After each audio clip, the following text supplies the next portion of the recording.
We hold these truths to be self-evident, that all men are created equal, that they are endowed by their Creator with certain unalienable rights, that among these are life, liberty, and the pursuit of happiness.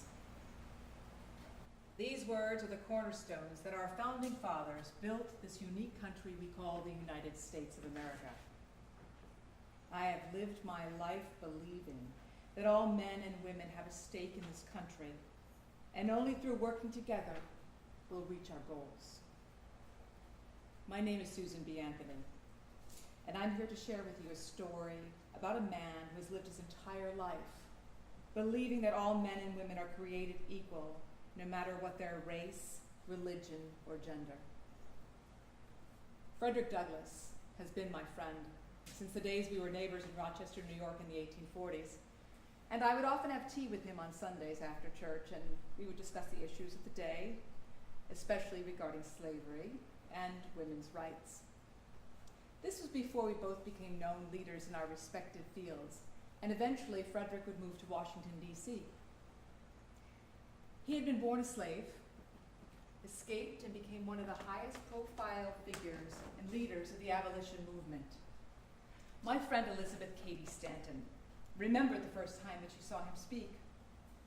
Trained in the severe school of slavery, I saw him first before a Boston audience.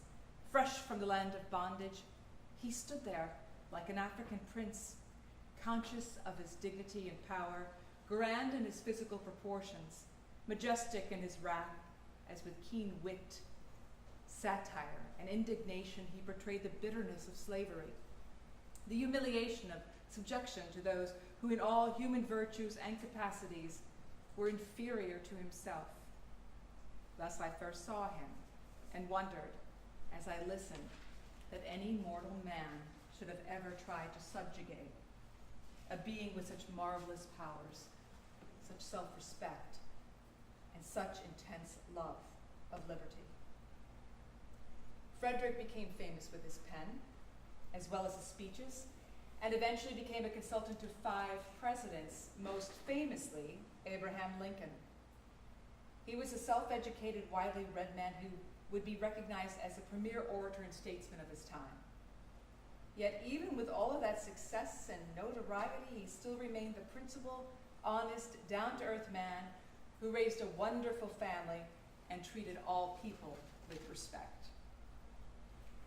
The date is February 19th, and he is semi-retired, living at Cedar Hills in Anacostia outside of Washington, D.C., and is still very active in the women's rights movement. Tomorrow he will be a guest at the National Council of Women in the nation's capital and be recognized for his support over the years. But today, he's by himself and can spend time playing his beloved violin. A day of rest for the man that the history books would call the Lion of Anacostia. There's a knocking at the door.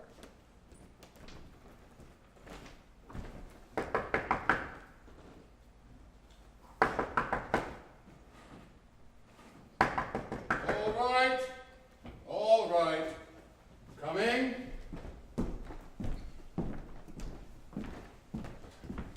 Yes? Mr. Douglas. I can't believe it. I'm Tom O'Brien from the Rochester Chronicle, and I'm here to do an interview. I know who you are. And I have no interview scheduled for today. We had an interview scheduled for yesterday, but there was a train wreck near Elmira. I sent you a telegram. I trust you received it. I can't believe it. I apologize, but I did send it. I was hoping for some of your time today. No. Good day. But I've spent a great deal of time getting here for this interview, and I would appreciate not going back without it. If you don't have time today, I could come back later in the week. I could. It's just not going to be one of the easy things to do if you don't. Why did your editor send you? I know this is an inconvenience to you. Oh, no. I am semi-retired, and time is something I have more of than I have ever had before. So why the sudden interest in me? Well, and why did they send you? The good people of Rochester still remember you, and and my editor felt the time had come to do a feature on your life. I left Rochester over 20 years ago after the mysterious fire that destroyed my home and all my papers. Well, the truth is there's been a lot of change going on in the city. And there's a deep appreciation of your work, not only as an abolitionist, but also as women's rights movement. Well, as long as we are sharing truth. The truth is your paper didn't always embrace my work, and you specifically were not kind to me or my family. Negroes aren't the only people who have endured difficult times. A fact lost on Mr. Douglas. Mr. Douglas, may I call you Frederick? No! Mr. Douglas, I admit I didn't appreciate your contributions to the many causes that you were involved with in your lifetime. I asked for this assignment because I felt I had changed. I read all of your books, I listened to your speeches. I have nothing but the utmost respect for you and your work. What is your intent for this story? I'm interested in you and all that makes up your life. We are both men who've lived through the abolition of slavery, the greatest war ever fought on this land, the onset of the Industrial Revolution. We both have lived full lives, and at the very least we have been on the same journey that I have been Oh, on. Mr. O'Brien, our journey has never been the same. We have shared this planet, but your path and mine have never been the same. While I lived in Rochester, I expected the battles I had with those set in their ways and thoughts, but I never thought I would have to fight people like you and many of your fellow journalists. I was trying to remove a cancer from this country that was sickening every aspect of our society and standing in the world. In 1850, you gave a speech in which you said, "It is only when we contemplate the slave as a moral and intellectual being can we adequately comprehend the unparalleled enormity of slavery and the intense criminality of the slaveholder." You go on to say, what a piece of work is man. How noble in reason, how infinite in faculties, in form and moving, how expressed and admirable. In action, how like an angel. In apprehension, how like a god. The beauty of the world, the paragon of animals. Mr. Douglas, I am a man as well, and I wish to receive that same treatment and consideration. Oh, all right. You'll do the interview? No, but you can call me Frederick. Have a seat.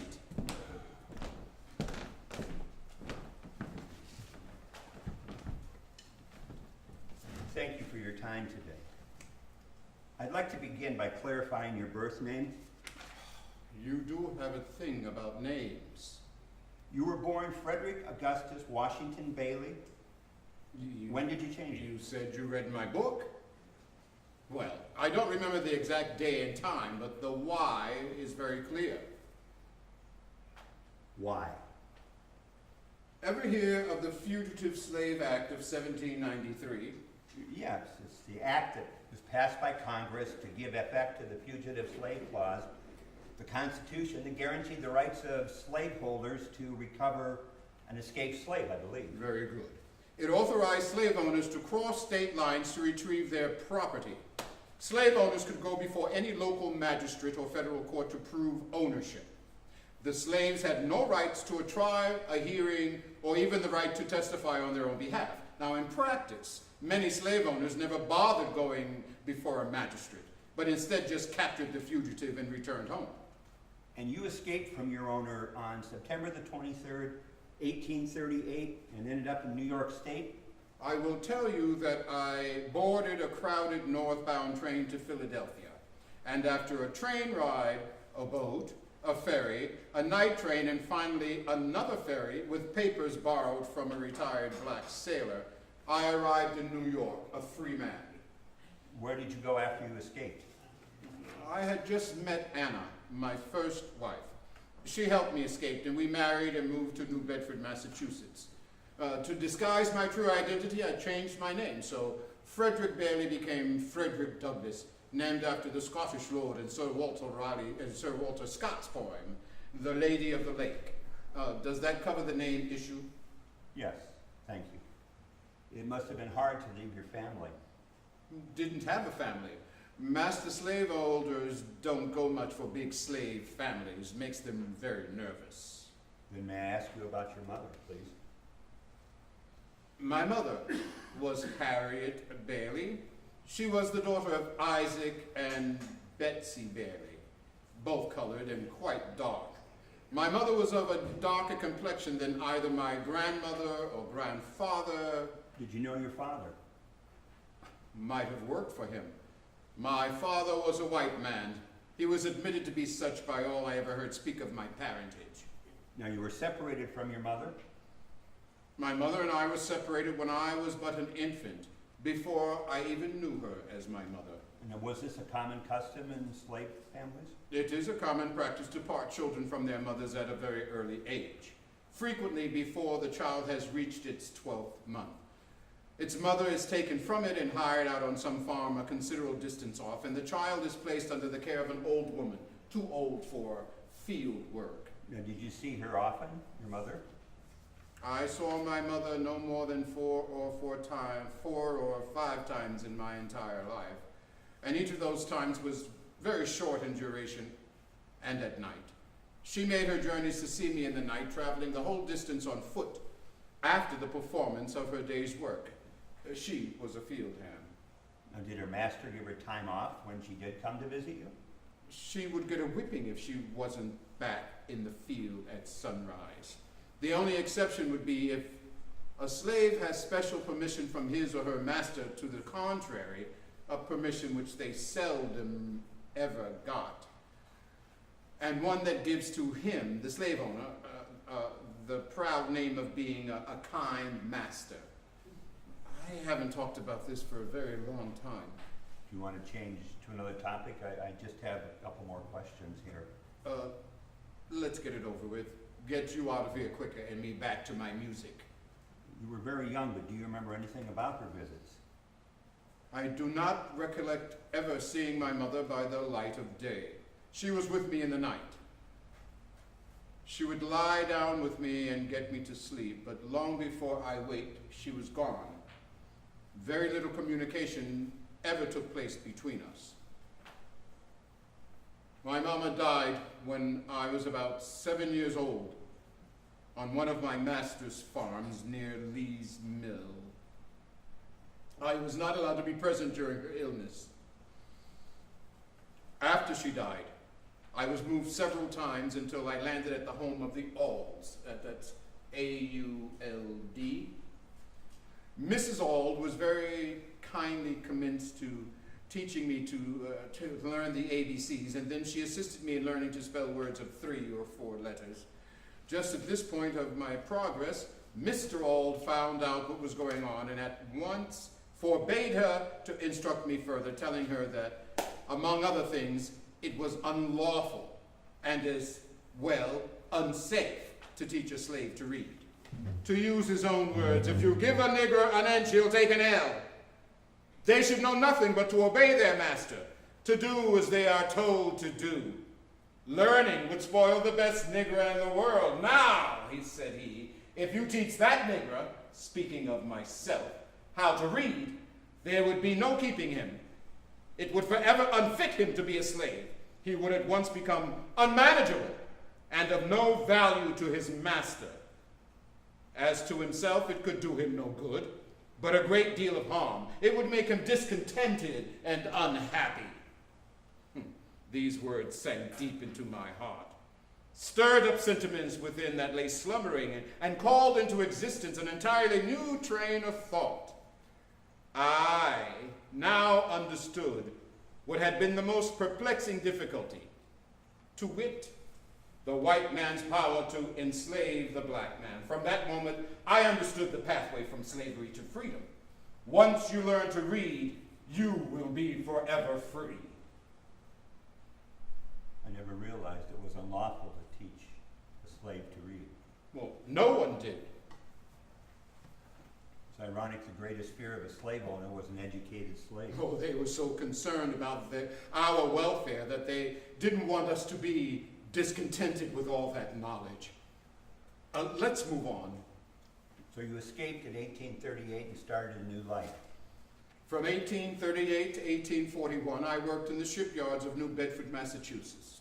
And then in 1841, I started working as a speaker on abolition in New England on behalf of William Lloyd Garrison in the anti-slavery movement. And you were affiliated with Garrison starting in 1841? Yes, I met Garrison at an anti-slavery meeting, and he asked me to share my experiences with the audience.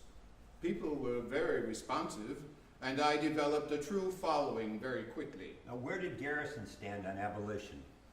Garrison believed in the non-voting principle. He felt it was the first duty of the non-slavery states to dissolve the union with the slaveholding states. Their motto was, no union with shareholders. Now, in 1845, you suddenly left and self-exiled to Great Britain and Ireland. Why? Well, in 1845, I released my first pamphlet, Narrative of the Life of Frederick Douglass, an American Slave. I had written it with the support of Garrison, and it was an immediate success. The success, while a blessing, it made me aware of the fact that I had jeopardized the happy and beneficial life that my freedom had given me. So your notoriety as a lecturer and now as a writer made you feel that your past would come back and you could become enslaved again. I had nightmares every night that I would be captured and placed back into the shackles from which I had freed myself several years earlier. I was, after all, still the property of people in Maryland. So you went overseas for 2 years? Yes. Now, what issues did you have on that trip? Well, on applying for passage to England on board the Cambria of the Cunard line, my friend James N. Buffum of Lynn, Massachusetts, was informed that I could not be received on board as a cabin passenger. So you ended up in steerage? I soon found myself the object of more general interest than I wished to be. And so by being placed in the second cabin, that part of the ship became the scene of as much pleasure and refinement during the voyage as the cabin. Now, what was your life like on that trip? 2 days after leaving Boston, one part of the ship was as free to me as any other. My fellow passengers not only visited me, but they invited me to visit them at the saloon deck. The effect was that the majority of passengers threw away all color distinctions, and I was treated with dignity and respect, except one occasion. What happened? Well, I came near mobbed for complying with an invitation given to me by the passengers and the captain of the Cambria to deliver a lecture on slavery. Our passengers from Georgia and New Orleans were pleased to regard my lectures as an insult offered to them and swore that I should not speak. What did they do to keep you from speaking? Oh, they went so far as to threaten to throw me overboard. Throw you overboard? Oh, throw me overboard! How was it resolved? Well, an end was put to the melee by the captains calling the company to put the saltwater mobocrats in irons. And after that, we had no problems. While in England and Ireland, what did you do for those 2 years? Primarily, I spoke to audiences interested in hearing my words about American slavery. The most significant change in my status happened when my friends over there contacted my owner in Maryland and bought my freedom. So you returned a free man? Yes, I did. My experiences overseas taught me to look at the question of slavery and abolition quite differently than before. One of the changes I made was settling my family in Rochester, New York. I need a break.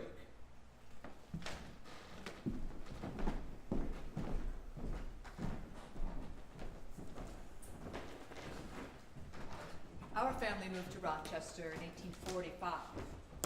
We were Quakers, and on Sunday would invite church people over and special guests to our farm after services to talk about the issues of the day.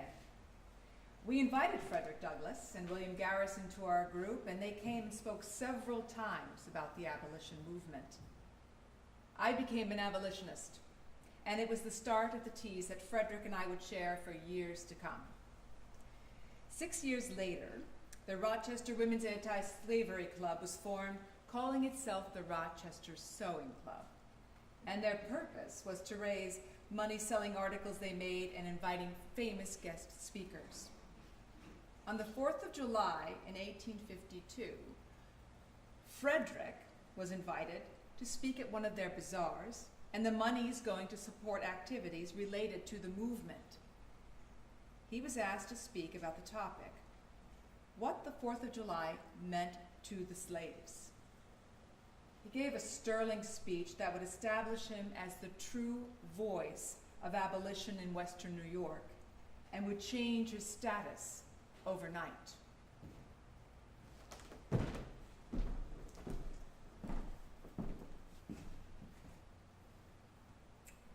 Fellow citizens, pardon me. Allow me to ask, why am I called upon here to speak today? What have I or those I represent to do with your national independence? Are the great principles of political freedom and of natural justice embodied in that Declaration of Independence extended to us? And am I therefore called upon to bring our humble offering to the national altar and to confess the benefits and express devout gratitude for the blessings resulting from your independence to us? Would to God, both for your sakes and ours, that an affirmative answer could be truthfully returned to these questions.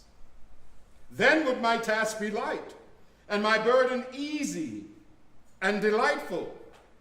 For who is there so cold that a nation's sympathy could not warm him? Who so obdurate and dead to the claims of gratitude that would not thankfully acknowledge such priceless benefits? Who so stolid and selfish that would not give his voice to swell the hallelujahs of a nation's jubilee when the chains of servitude had been torn from his limbs? I am not that man. In a case like that, the dumb might eloquently speak, and the lame man leap as a hare. But such is not the state of the case. I say it with a sad sense of disparity. So, what to the American slave is your 4th of July? I answer, a day that reveals to him, more than all other days in the year, the gross injustice and cruelty to which he is the constant victim. To him, your celebration is a sham. Your boasted liberty, an unholy license. Your national greatness, swelling vanity. Your sounds of rejoicing are empty and heartless. Your denunciation of tyrants, brass-fronted impudence. Your shouts of liberty and equality, hollow mockery. Your prayers and hymns, your sermons and thanksgivings, with all your religious parade and solemnity, are to him mere bombast, fraud, deception, impiety, and hypocrisy. A thin veil to cover up crimes that would disgrace a nation of savages. At a time like this, scorching irony, not convincing argument is needed. Oh, had I the ability and could reach the nation's ear, I would today pour out a fiery stream of biting ridicule, blasting reproach, withering sarcasm, and stern rebuke. For it is not the light that is needed, but the fire. It is not the gentle shower, but the thunder. We need the storm, the whirlwind, the earthquake. The feeling of the nation must be quickened. The conscience of the nation must be roused. The propriety of this nation must be startled. And the hypocrisy of the nation must be exposed. And its crimes against God and man must be proclaimed and denounced. Go where you may, search where you will, Roam through all the monarchies of the old world. Travel through the Americas. Search every abuse. And when you have found the last, lay your facts by the side of the everyday practices of this nation, and you will say with me that for revolting barbarity and shameless hypocrisy, America reigns without rival.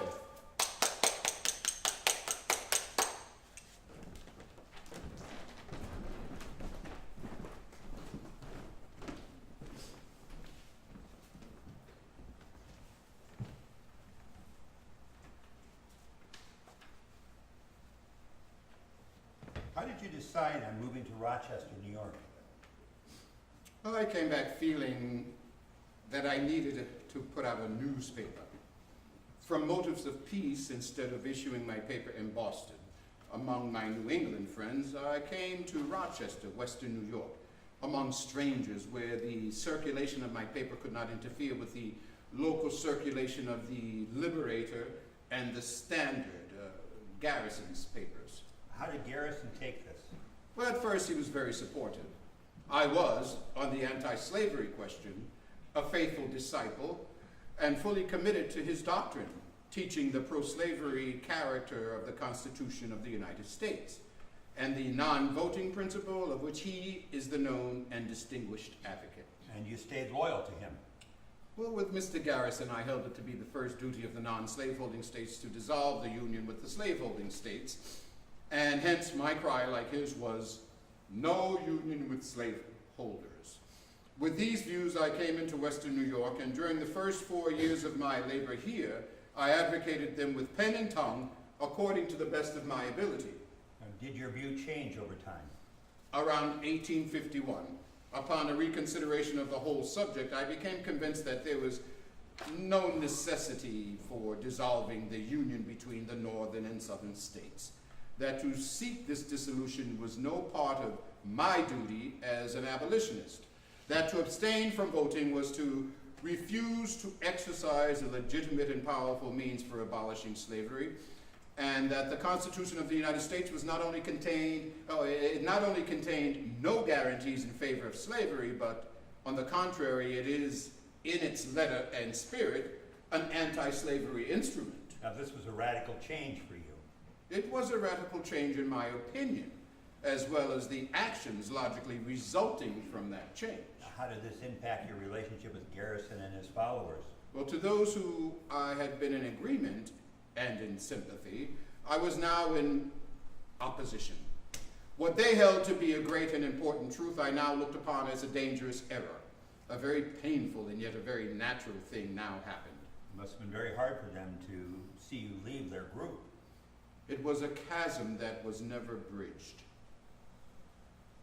So you started a newspaper. Why? I will tell you what I told everyone in the day. I still see before me a life of toil and trials, but justice must be done. The truth must be told. I will not be silent. Why did you name the paper the North Star, then? Rochester was the last stop for the Underground Railroad in Western New York. When people traveled in the Underground Railroad, they were told to always find the Big Dipper and follow it to the North Star. Do you know what a conductor was? I assume it was someone that helped the slaves get where they're going? Well, I was a conductor at night on the railroad. When I came back and started the newspaper, I wanted people to know it was the definitive paper for anti-slavery. It developed into the most influential black anti-slavery paper ever published. I would like to ask you about your comments that were made back on July 4th, 1852. The famous, or rather infamous, 4th of July speech. I must tell you that I was sent to cover that speech by my newspaper. Actually, it was my first solo story. I'd ever been with the paper less than a year. Yes, I do remember your article. I'd been born and raised outside Dublin, and in 1849 the famine had hit us. My family had lived on a farm for over 200 years, and in the span of 1 year, we lost everything. My father died and my mother lost her mind. I was the oldest of 4 boys, and we decided that we were going to go to America. We were on a ship that tried to land in the United States at 14 different ports, and we were turned away from all of them. Why? The rumor was we carried the disease that caused the famine and that we were contagious. We eventually made our way to the St. Lawrence River near Montreal, and we stole away one night off of the ship, and we walked all the way to Rochester. It took over 2 months. We lost my youngest brother on the trip. I am sorry for your losses. Fact is that we settled here, and I was able to get a job with the Chronicle.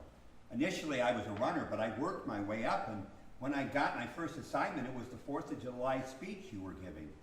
I was so excited to see you, but when I heard that speech, I became furious. I know. I clipped out your article and had it above my desk in my house. Unfortunately, it burned in the suspicious fire that destroyed my home. Well, I'm flattered you kept it, but it was the rantings of a young and inexperienced, immature young man. May I call you Tom? Yes. I knew where your anger rested. I had many people tell me that the condition of the people of Ireland was more deplorable than that of the American slaves. Far be it from me to underrate the sufferings of the Irish people, and specifically you and your family. They have been long oppressed, and the same heart that prompts me to plead the cause of the American slave makes it impossible for me not to sympathize with the oppressed of all lands. Yet, I must say that there is no analogy between the two cases. The Irishman is poor, but he is not a slave. He may be in rags, but he is not a slave. The world is all before him, where to choose. And poor as may be my opinion of the British Parliament, I cannot believe that it will ever sink to such a depth of infamy as to pass a law for the recapture of fugitive Irishmen. The shame and scandal of kidnapping will long remain wholly monopolized by the American Congress. The Irishman has not only the liberty to emigrate from his country, but he has liberties at home. He can write and speak and cooperate for the attainment of his rights and the redress of his wrongs. The multitude can assemble upon all the green hills and fertile plains of the Emerald Isle. They can pour out their grievances and proclaim their wants without molestation. But how is it with the American slave? Where may he assemble? Where is his conciliation hall? Where are his newspapers? Where is his right of petition? Where is his freedom of speech? His liberty of the press and his right of locomotion? He is said to be happy. Happy men can speak. But ask the slave what is his condition, what his state of mind, what he thinks of enslavement, and you had as well addressed your inquiries to the silent dead. There comes no voice from the enslaved. We are left to gather his feelings by imagining what ours would be were our souls in his soul's stead. Well, at the time, I didn't understand your point, but it makes sense today. Let me move in a little bit different direction, if I could. John Brown. John Brown. Well, he did not make it easy for people to love him. I will say, though, that he was a brave and a good man. When did you first meet him? I first met him in 1847, and I had long viewed him with a combination of admiration and ambivalence. Now, what was his stand on abolition? Well, unlike Garrison, John Brown felt that the country should stay united and slavery should be abolished. As time went on, he believed that for slavery to be abolished, the slaves needed to rise up against the slave owners. Brown's militancy and violence against slavery had greatly influenced my own evolving radicalism in the 1850s. Did you know about the raid? Yes and no. In the beginning, his plan was to form an army of slaves and freemen to then kidnap additional slaves who would go into the Appalachian Mountains. They would use guerrilla-type tactics throughout the states to break the slaveholders. I was not aware until late in the preparations that his plan was changed to attacking the armory at Harper's Ferry, Virginia. Now, what did you think of that plan? It was total folly. I told him if he went into Harper's Ferry, he would never come out. Now, did he ever come to Rochester? In late January 1858, Brown arrived at my home in Rochester, New York, and stayed for a month, during which time Brown wrote his Constitution for Virginia, which he hoped to implement when he overthrew the state. Was that your last meeting with Brown? In early fall 1859, as Brown made final preparations for his raid, I was driven by curiosity and hope and paid a visit to the old man in Chambersburg, Pennsylvania. We met secretly in an old stone quarry, and I was accompanied by a fugitive slave named Shields Green, whom I had brought along as a possible recruit for Brown's band of rebels. We sat down on large rocks and discussed Brown's plans. Brown beseeched me to join his rather pathetically small band of willing warriors. "I want you for a special purpose," Brown was saying to me. "When I strike, the bees will begin to swarm, and I want you to help hive them." I told my friend that he was going into a perfect trap, and that once in, he would not get out alive. I said no to Brown's pleas. On the night of the 16th of October, 1859, there appeared near the confluence of the Potomac and Shenandoah rivers a party of 19 men led by John and his sons. They were not only armed themselves, but they brought with them a large supply of arms for such persons as might join them. They invaded the town of Harper's Ferry, disarmed the watchmen, and took possession of the arsenal, rifle factory, armory, and other government property at that place. They captured prisoners of nearly all the prominent citizens in the neighborhood and collected about 50 slaves that they gave bayonets, enabling them to join the fight if they so desired.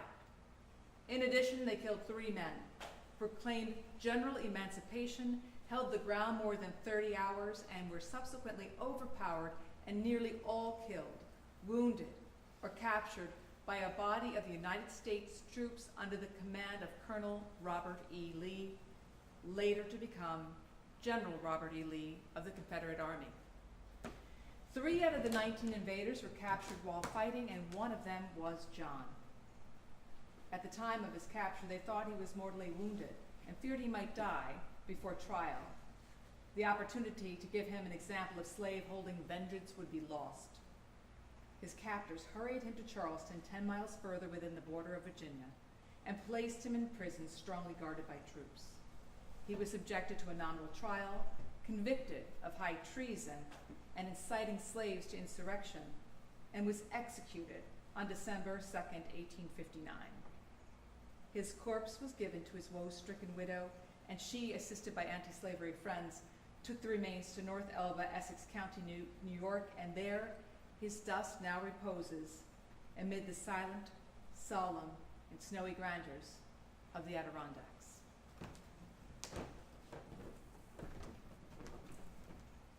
Now, where were you when you heard of John's execution? I was on a speaking tour throughout New York and Pennsylvania. I heard that the authorities were looking for me as a co-conspirator. It was a courier from the telegraph company that saved your life. Well, actually, he was a telegraph operator. In the aftermath of the raid, they found my letters to John, and the governor of Virginia wanted me indicted for compliance with him. The sitting president, James Buchanan, didn't want to upset the southern governors, and he sent federal troops to arrest me. Now, where was this Where were you when this happened? I was giving a speech in Philadelphia.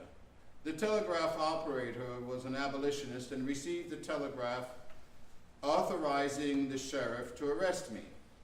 He brought it to me and then held it for several hours while I started to Rochester.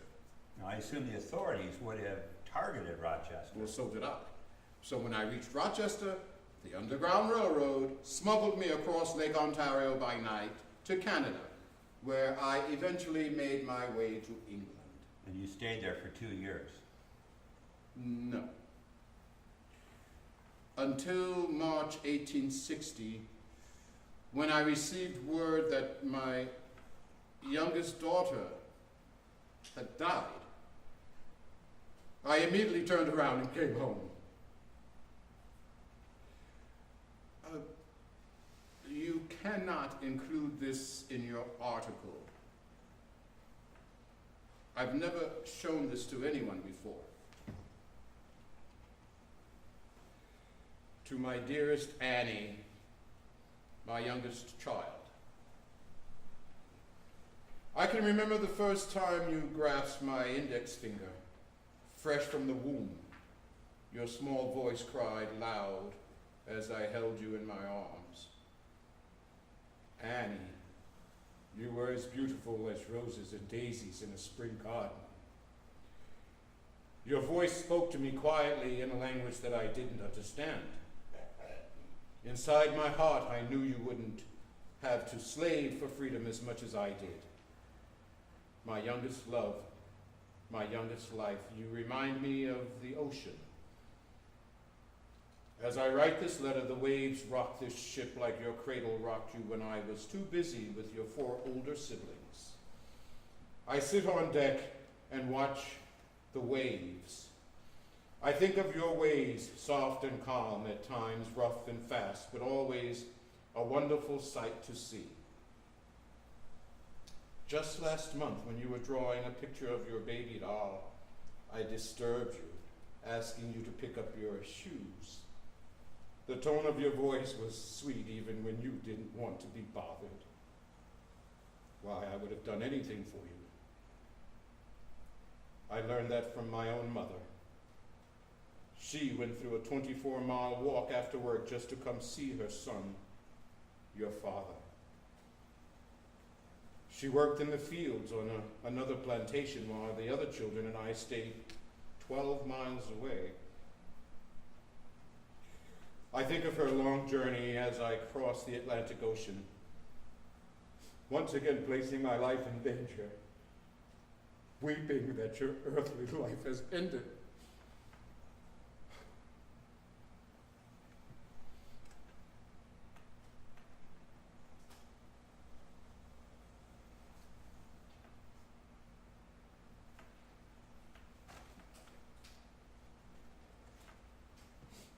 My heart wishes to walk into my residence and see the face of my Annie.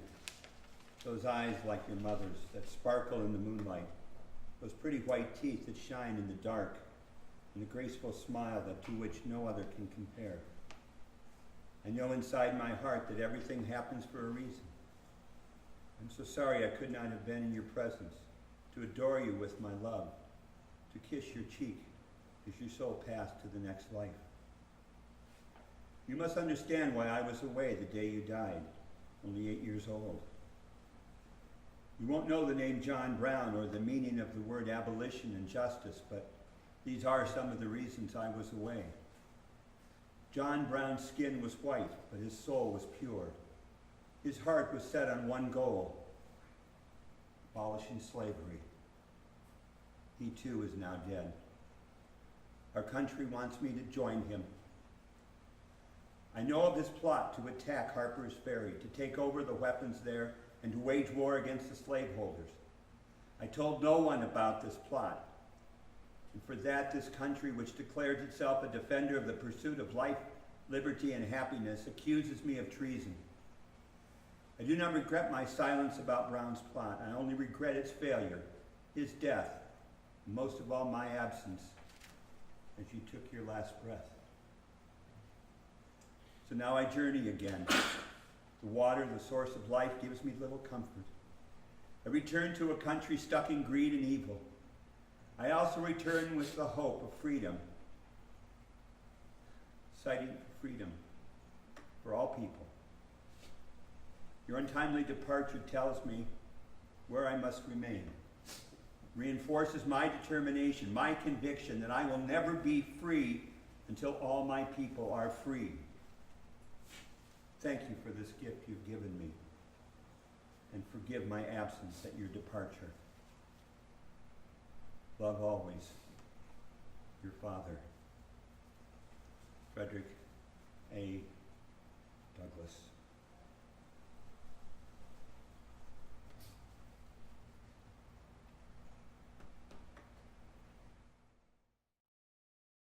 I have to be honest, I wasn't looking forward to this interview, but Well, now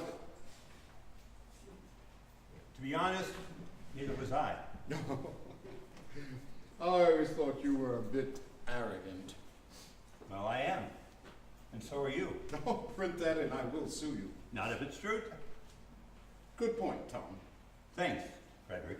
Well, I started to say that I was not looking forward to this interview, but it has been very enlightening. Learning about your past has made me understand your point of view better. Thank you. And thanks for sharing that poem of your daughter. What happened when you returned? Well, early after the insurrection at Harper's Ferry, an investigating committee was appointed by Congress, and a dragnet was spread out all over the country in the hope of inculpating many distinguished persons. But Captain Brown implicated no one. Upon his own head, he invited all the boats of slaveholding vengeance. He said that he, and he alone, was responsible for all that had happened. He had many friends, but no instigators, and soon after my arrival home, they gave up the search and asked to be discharged, never having fulfilled the duty for which they were appointed. At any rate, the country was soon relieved of the congressional dragnet and was now engaged in the heat of presidential elections, an election which had no parallel. Now, I remember reading daily about the movements to the South to separate from the Union if Lincoln was elected. Well, in some of the southern states, the people were already organizing and arming to be ready for an apprehended contest. So November 1860 election comes, Lincoln is elected, and all hell breaks loose. Exactly. Now, you once wrote that the Civil War was not a mere strife for territory and dominion, but a contest of civilization against barbarism. Slavery was the epitome of barbaric behavior. The slaveholder is a great example. To rebuke what he is pleased to term insolence, he relies on the whip. To supplant the place of wages as an incentive to toil, he relies on the whip. To bind down the spirit of the slave, to imbrute and destroy his manhood, he relies on the chain, the gag, the thumbscrew, the pillory, the bowie knife, the pistol, and the bloodhounds. Now, when we talk about the Civil War and the role you played in some of the events, we need to talk about President Lincoln. Now, initially, you were not a fan of the president. Is that a fair comment? Very fair. I wasn't. As a matter of fact, I was very angry at him because I felt during the campaign that he was a politician who could handle the slavery issue in a way that would move it toward elimination. However, on the occasion of reading his first inaugural address, I felt that he was going to be a pawn in the hand of the slave owners. Now, when did this change to accepting him start? When he announced in November of 1862 that there was going to be an end to slavery, I became a full supporter. Now, when was your first meeting with Lincoln? Well, after the Emancipation Proclamation was decreed on January 1st, 1863, I became actively involved in the raising of all black units. It became apparent very early on that the troops were encountering a tremendous amount of roadblocks. I contacted Mr. Lincoln's office to discuss these issues and make him aware of the problems. Did he respond? Oh, absolutely. I shall never forget my first interview with the great man. I was accompanied to the executive mansion and introduced to President Lincoln by Senator Samuel Pomeroy. The room in which he received visitors was the one now used by the president's secretaries. Yeah. Were you nervous? I entered nervous, but here I was in the White House to talk with and even to advise the head of a great nation. Happily for me, there was no vain pomp and ceremony about him. I was never more quickly or more completely put at ease in the presence of a great man than in that of Abraham Lincoln. What was it like where you met him? He was seated when I entered, in a low armchair with his feet extended, surrounded by a large number of documents and several busy secretaries. The room bore the marks of business, and the persons in it, the president included, appeared to be much overworked and tired. Long lines of care were already deeply written on Mr. Lincoln's brow, and his strong face, full of earnestness, lighted up as soon as my name was mentioned. As I approached and was introduced to him, he rose and extended his hand and bade me welcome. I at once felt myself in the presence of an honest man and on whom I could love, honor, and trust without reserve or doubt. Did he know you? Proceeding to tell him who I was and what I was doing there, he promptly but kindly stopped me, saying, "I know who you are, Mr. Douglas. Mr. Seward has told me all about you. Sit down, sit down. I am glad to see you." I then told him the reason for my visit was the problems encountered raising colored troops. I told him that getting enlistment for all black units was very successful initially, but now it was not easy to induce colored men to either join up or stay beyond enlistment time. The reasons for this reluctance to enter the service stemmed from a feeling that the government did not deal fairly with them in several respects. And how did he react to that? Well, Mr. Lincoln advised me to state particulars. I replied that there were 3 particulars which I wished to bring to his attention. First, that colored soldiers ought to receive the same wages as those paid to white soldiers. Second, that colored soldiers ought to receive the same protection when taken prisoners and be exchanged as readily and on the same terms as any other prisoners. And if Jefferson Davis should shoot or hang colored soldiers in cold blood, the United States government should retaliate in kind and degree, without delay, upon Confederate prisoners in its hands. Third, when colored soldiers seeking their bauble reputation at the cannon's mouth, when they performed great and uncommon service on the battlefield, they should be rewarded by distinction and promotion, precisely as white soldiers are rewarded for like services. Now, we spent the time discussing these and other issues, and he assured me that he would review them, but couldn't promise whole-scale changes immediately. Now, I understood that this was going to be a slow process, especially the equality of pay. Now, when did this take place? It was August 1863, and Gettysburg had been fought the month before. Like many men of the day, we talked about the great battle and the still unclear conclusions that stemmed from it. Finally, he thanked me for my service, wished me good fortune to my 2 sons in the army, and agreed to stay in touch. And you told him about your sons? Yes, but he had already known that fact. He told me about his concerns for his son. We were just 2 fathers for that moment. I was at Gettysburg. I was a correspondent for the Rochester papers attached to the New York 140th. The Rochester racehorses. Yes, the racehorses. We had left Rochester in September of 1862, and after being in part of the defensive fortifications around Washington, we did see some action in Fredericksburg and Chancellorsville. But the regiment met its first punishment in the battle the 2nd day of July in 1863 at Gettysburg. We lost 37 men, including Colonel O'Rourke. My cousin was killed, and I was wounded in the shoulder covering the battle. I was hit in the shoulder, and to this day I can't lift my beer any higher than this. Well, we lost the best part of an entire generation, and no one was untouched by losses. By the way, did you stay on after Gettysburg? Yes, I did, but I learned to stay a little farther back and under better cover. Good man. Getting back to old Abe, when did you see him next? The second time I went to the White House, an incident occurred which I'll never forget. During this interview, it was clearly illustrated to me the character of this great man, though the mention of it may savor a little of vanity on my part.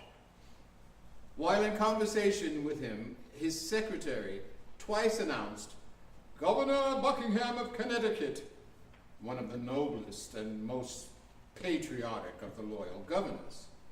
Now, Mr. Lincoln said, "Tell Governor Buckingham to wait, for I want to have a long talk with my friend Frederick Douglass." I interposed and begged him to see the governor at once, as I could wait, but no. He persisted that he wanted to talk with me and that Governor Buckingham could wait. This was probably the first time in the history of this republic when its chief magistrate had found an occasion or shown a disposition to exercise such an act of impartiality. You had a unique relationship with Mr. Lincoln. I have often said that Mr. Lincoln was not only a great president, but a great man. Too great to be small in anything. It was at this meeting that Mr. Lincoln said to me, "Douglas, I hate slavery as much as you do, and I want to see it abolished altogether." Was that the last time you saw him? No. I was at the second inauguration and sat in the audience not far from the stage. You know, Booth was on the dignitaries' platform at Lincoln's swearing-in ceremony.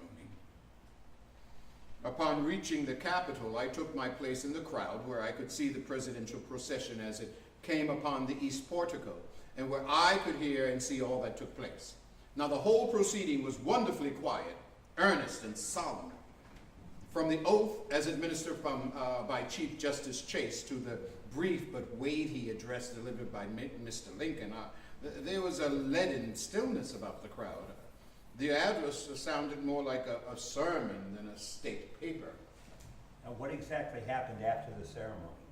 Well, later that day, when I tried to attend the inaugural leave at the Executive Mansion, I experienced a series of very strange events.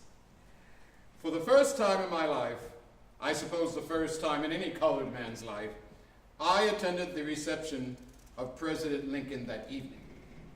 As I approached the door, I was seized by two policemen and forbidden to enter. I said to them that they were mistaken entirely in what they were doing, and that if Mr. Lincoln knew that I was at the door, he would order my admission, and I bolted right past them.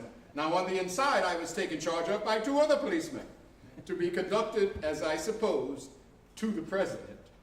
But instead of that, they were conducting me out the window on a plank. Out the window of the White House? "Oh," said I, "this will not do, gentlemen." And as the gentleman was passing, I said to him, "Just say to Mr. Lincoln that Fred Douglass is at the door." Fred? "Yes, Fred." Not Freddie or... "Oh, stop." The man rushed in to President Lincoln, and in less than half a minute I was invited into the East Room of the White House. A perfect sea of beauty and elegance, too, it was. The ladies were in very fine attire, and Mrs. Lincoln was standing there. I could not have been more than 10 feet from him when Mr. Lincoln saw me. His countenance lighted up, and he said in a voice which was heard all around, "Here comes my friend, Douglas." As I approached him, he reached out his hand, gave me a cordial shake, and said, "Douglas, I saw you in the crowd today listening to my inaugural address. There is no man's opinion that I value more than yours. What do you think of it? I said, Mr. Lincoln, I cannot stop here to talk with you as there are thousands waiting to shake you by the hand. But he said again, what did you think of it? I said, Mr. Lincoln, it was a sacred effort. And then I walked off. I'm glad you liked it, he said. That was the last time I saw him. That was March 4th, and the assassination was on April 15th, correct? Unfortunately. What was your reaction when you heard of his death?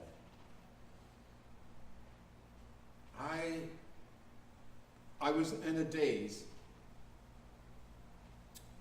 I went down to the Rochester City Hall and set toward the back. Eventually, Mayor Moore arrived and made arrangements for a gathering. When they asked for speakers, everyone was in such a state of shock that no one wanted to speak. Finally, I was asked to say a few words. I remember hearing you said this is not an occasion for speech making, but for silence. Yes, that I did. But then I called upon my years of speech making to say, I feel it as a personal as well as a national calamity on account of the race to which I belong and the deep interest which that good man ever took in its elevation. Did you worry about the future that day? Deep inside, I felt a strange sense of foreboding at the timing of Lincoln's death. As it played out, those feelings were very accurate. Several weeks later, I received a special package from the White House. Mrs. Lincoln sent me with a very nice note, President Lincoln's favorite walking stick. I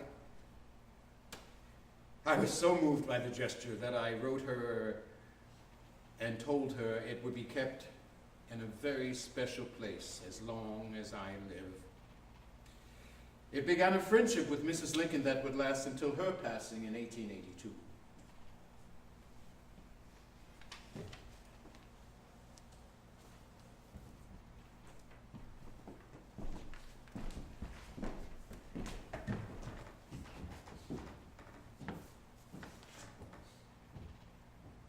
The passing of Lincoln created a void between Douglas and Anthony on the voting rights issue. Douglas pushed for voting rights for Negro men, while Anthony wanted universal rights for women and men. The question came to a head in 1869 at a meeting of the American Equal Rights Association, where the discussion centered around the proposed 15th Amendment, which gave the vote to the black man, but not to the woman. I must say that I do not see how anyone can pretend that there is the same urgency in giving the ballot to women as to the Negro.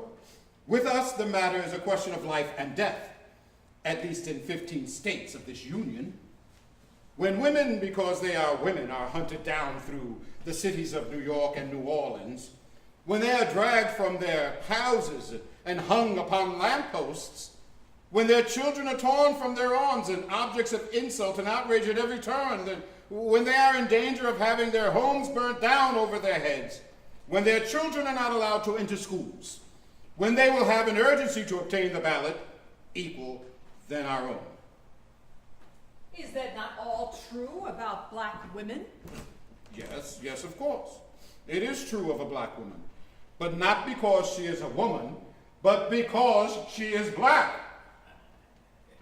Julia Ward Howe, at the conclusion of her great speech given to the convention in Boston last year, said, I am willing that the Negro shall get the ballot before me, I believe that all the virtue of the world can take care of all the evil.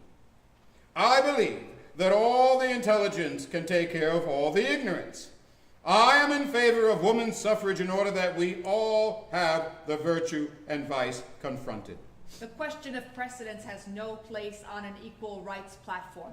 The only reason why it ever found a place here was that there were some who insisted that women must stand back and wait until another class should be enfranchised. In answer to that, my friend, Mrs. Stanton, and others of us who have said, if you will not give the whole loaf of justice to the entire people, if you are not determined to give it piece by piece, then give it first to women, to the most intelligent and capable portion of the women at least. Because in the present state of government, it is intelligence, it is the morality which is needed. We have never thought the question upon the platform whether women should be enfranchised first or last. And if Mr. Douglas had noticed who clapped for him when he said black men first and women afterwards, he would have seen that they were all men. When Mr. Douglas tells us that the cause of the black man is so perilous, I tell him that wronged and outraged as they are by this hateful and mean prejudice against color, he would not today exchange his sex and color with my friend Elizabeth Cady Stanton. Will you allow me one question? Yes, anything for a fight today. I want to know whether granting to women the right of suffrage will change anything in respect to the nature of our sexes. It will change the very nature of one thing, and that is pecuniary position of women. It will place her in a position in which she can earn her own bread, so that she can go out into the world on equal competition in the struggle for life. That so she will not be compelled to take such positions as men choose to accord, and then take such pay as men choose to give her. What we demand is that women shall have the ballot, for she will never get her other rights until she demands them with a ballot in her hand. It is not a question of precedence between women and black men. The business of the Equal Rights Association is to demand for every man, black or white, and every woman, black or white, that they shall be enfranchised and admitted into the body politic with equal rights and privileges.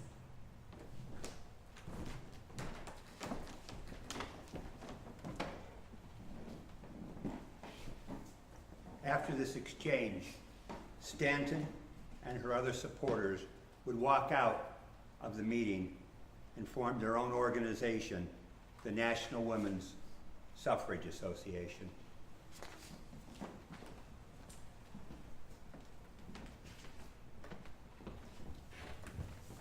Frederick and I mended our fences after the 15th Amendment was ratified in 1871 that gave black men the right to vote. I continued my push for women's suffrage and was joined by Frederick on many occasions, speaking out for universal voting rights.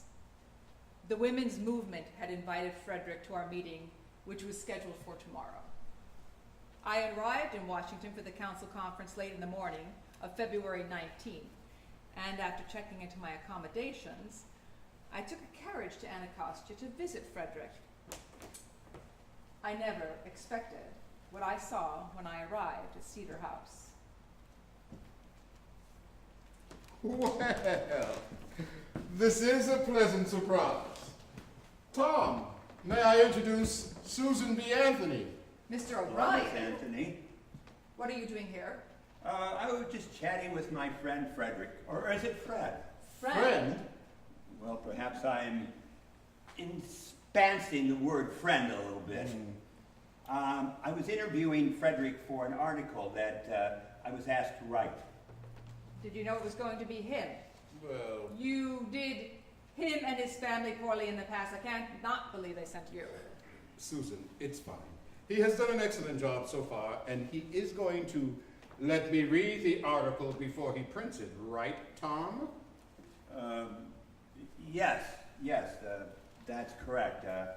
He gets to read it and make any suggestions he wants. Well, as long as it's all right with you. But I would like a few minutes alone with Frederick, please. Of course. I'll excuse myself. Thank you.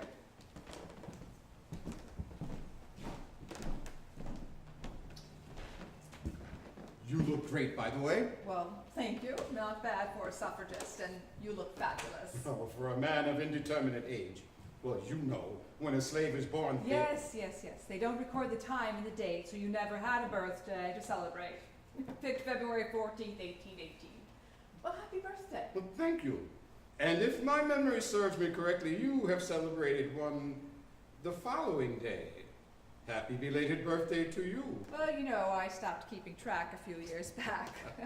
But thank you. How are you, really? I am okay. I was a bit skeptical about this interview, but more than anything, I just wanted the past to stay in the past. He's actually been quite decent, and I think he'll do right by me. How about you?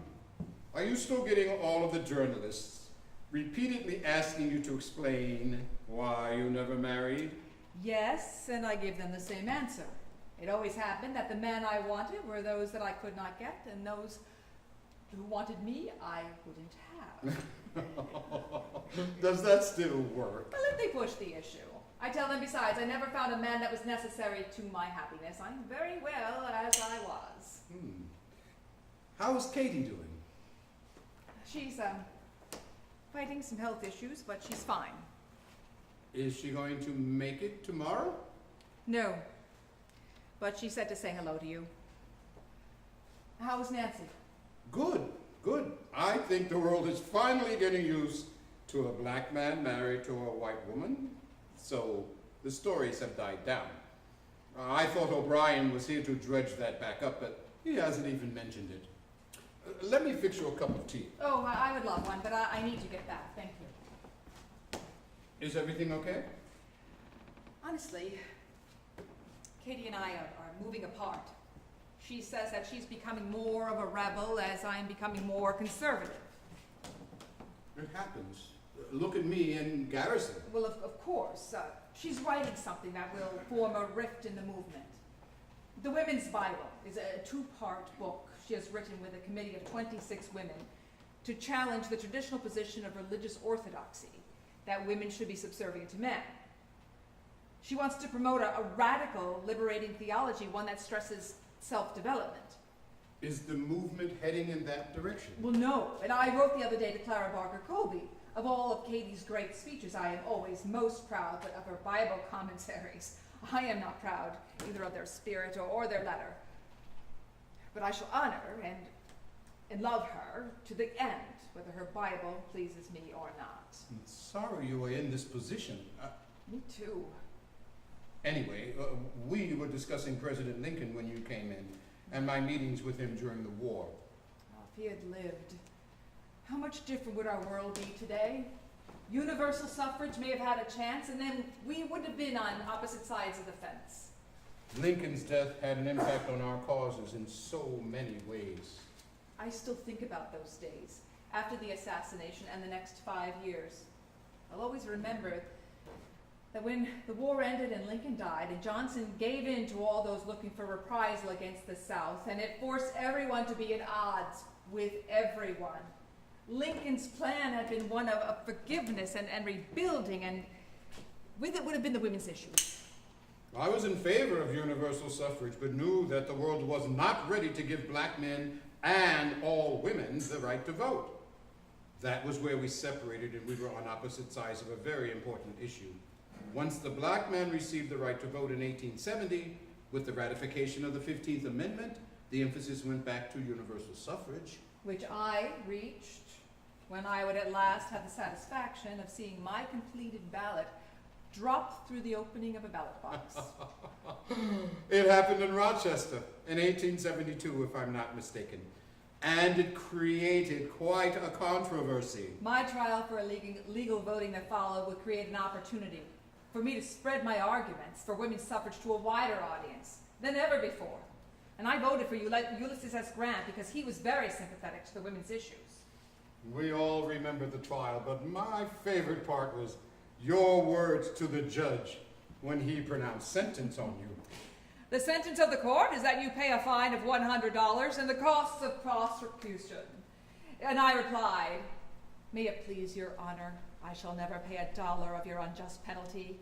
All the stock in trade I possess is a $10,000 debt incurred by publishing my newspaper, The Revolution, 4 years ago, the sole object of which was to educate all women to do precisely as I have done, rebel against your man-made, unjust, unconstitutional forms of law that tax, fine, imprison, and hang women, while they deny them the right to representation in this government.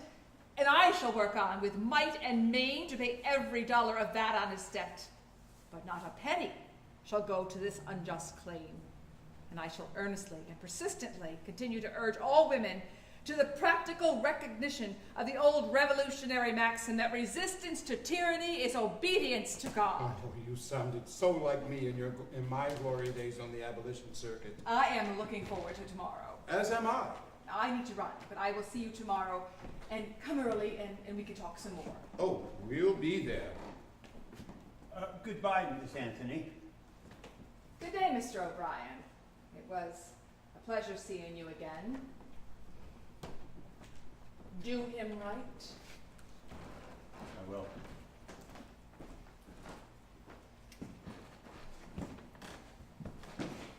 Frederick, we've been going at it for almost 6 hours. I think that we could call it a day. There have been some additional things that I wanted to bring up, so maybe we could get together later in the week. I know you have a busy tomorrow, and you'll probably need a day to recover from tomorrow. That would be fine. I am a little tired and do need to start getting myself together. I'm so looking forward to this conference, especially after my chat with Susan. It was great that you stopped by. Tom, I am finding a deep appreciation for old friends like her, as well as the prospect of making new ones. I'll send a messenger on Thursday, and you can respond depending how you're feeling. Thank you. This has been a difficult but necessary trip down memory lane, and I enjoyed your company taking it. I need to share with you one last thought before we finish. When I came to this country from Ireland, I hated the treatment I received. We were dirty, we were poor, we were uneducated. Our enemies told us, everyone, that we couldn't be trusted. I hated the look on editors' faces when I went to a newspaper and upon opening my mouth, they would say that there was no openings and they would end the interview. Where justice is denied, where poverty is enforced, where ignorance prevails, and where any one class is made to feel that society is an organized conspiracy to oppress, rob, and degrade them, neither persons nor property will be safe.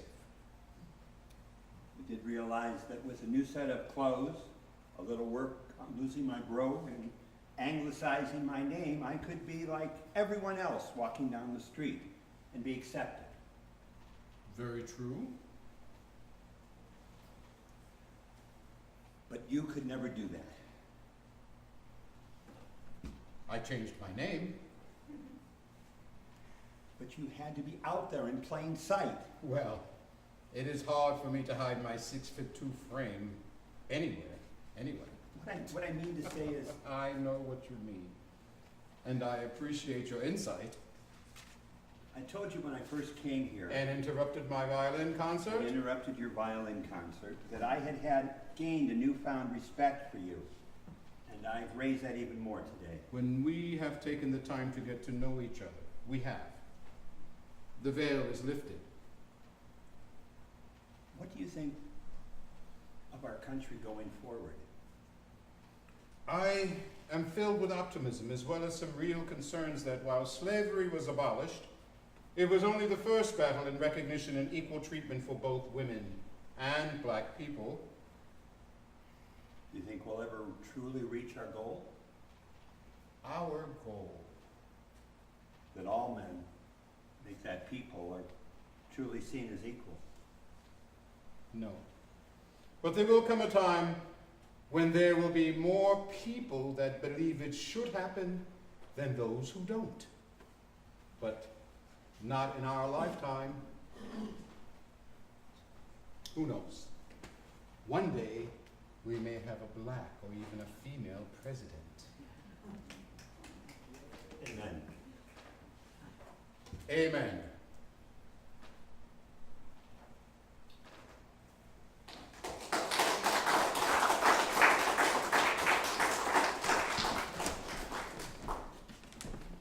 The follow-up interview would never happen.